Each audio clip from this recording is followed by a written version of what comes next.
Поплаки има и тие доаѓаат не само од главниот град, туку од целата држава. За жал во 21 век сме доведени до момент да лицата со диабетес немаат редовна достава на инсулин, тоест не може да го подигнат инсулинот од инсулинските аптеки и сето тоа се должи поради увозот на инсулин преку паралелниот увоз и нередовната достава на истиот. Тоа предизвикува и таков проблем кај лицата со диабетес, затоа што ние живееме од овој лек и не смееме да се доведеме до степен да отидеме во инсулинската аптека и таму да ни кажат едноставно нема инсулин. Како се сноѓаме? Се сноѓаме со помош на социјалните мрежи.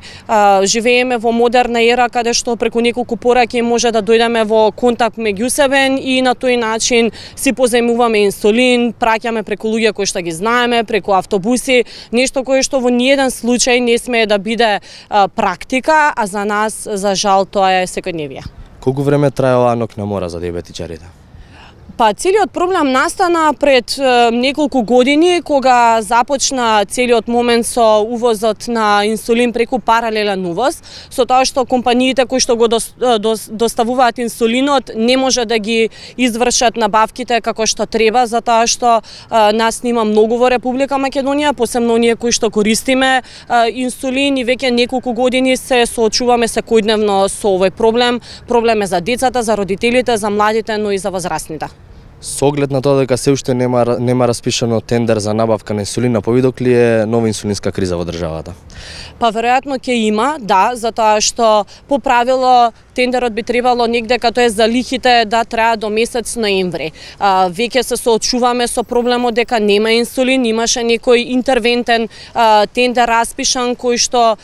можеби некако ги покри оние дупки кои што ги имавме, но веројатно и така како следи некоја голема инсулинска криза и голем проблем за сите оние кои што се инсулински зависни. Сојузот на Сдруженија на диабетичари на Македонија е чадор организација на сите здруженија за лица со диабетес во нашата република. Сојузот го има главниот контакти, тие председателот конкретно е во директен контакт со представниците од министерството, како самиот министер, така и заменик министерот, и напорно заедно се трудиме на вистина да го решиме овој проблем, не само сега, туку и на долгорочен план да ги превенираме сите овие проблеми кои што ги имаме веќе последните неколку години. Во меѓувреме си помагаме со тоа што си позајмуваме инсулин, па го враќаме на крај кога ќе дојде редовната кога ќе дојде терминот за редовно земање на инсулин и некако се покриваме на тој начин, нешто кое што го нема никаде во Европа, го нема дефинитивно ни во Африка, така да сме навистина доведени во една демократска држава да живееме на ваков начин.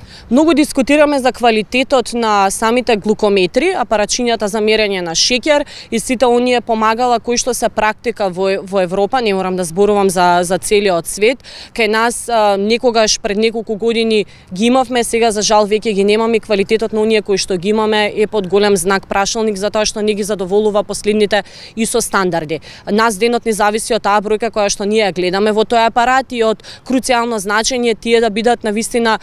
легитимни и да работат како што треба. Има недостаток покрај недостаток значи на инсулин, има недостаток и од иглези инектирање на инсулинот, сетови резервари за корисниците на инсулински пумпи сега за сега има, немаме таков проблем, но поставувањето на истите е значително намален во споредба со претходните години и се надеваме дека покрај тоа што треба да се донесат во нормални количини, дека ќе се даде поголем избор затоа што секоја индивидуа е различна и за секоја треба нешто посебно. Кој е главниот виновник за пред за недостатокот на инсулинот, а и за лошиот квалитет на глукометрите? Секој тендер кој што се распишува во рокот трајање од 2 години. Овој моментален тендер кој што е сега е распишан пред 2 години, што значи дека виновникот можеме да го бараме уште пред 2 години кога се распиша тендерот кој што сега веќе трае и кој што беше така распишан да сите ставки и критериуми за точности на глукометрите и на лентите, но и на самите инсулини се тргнати и затоа можеше буквално да кажам некој кој што произведува глукометри во гаража да ги донеси тие да пројдат на тендерот. ние како пациенти, навистина луѓе кои што се соочуваме секојдневно со овој проблем, виновникот го бараме таму и се надеваме и упатуваме еден голем апел до надлежните институции, конкретно до Министерството за здравство, Националната дијабетес комисија, дека навистина ќе застанат на наша страна и ќе им покажат на надлежните и ќе им кажат колку е важно ние како лица со дијабетес да имаме квалитетни инструменти и најважно од се квалитетен инсулин, бидејќи ние од тој лек буквално живееме.